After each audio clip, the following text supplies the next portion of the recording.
Fala galera, tamo aí hoje, vidinho rápido aí pra vocês aí.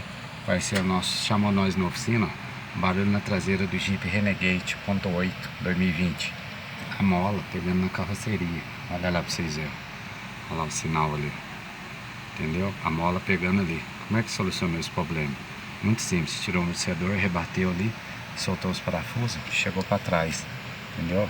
Os parafusos de suporte do coxinho aqui, ó. Beleza? Então tá aí, ó, vidinho rápido aí pra vocês, ó. Que pega, a mola pega na carroceria, gera um barulho muito forte na traseira. Tchac, tchac, traseiro do lado direito ou do lado esquerdo, geralmente dá de um lado só.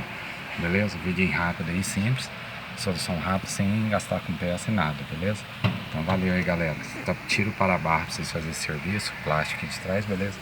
Igual nós fez aí, beleza? Então tá aí, ó, vidinho rápido aí, valeu, um abraço a todos aí.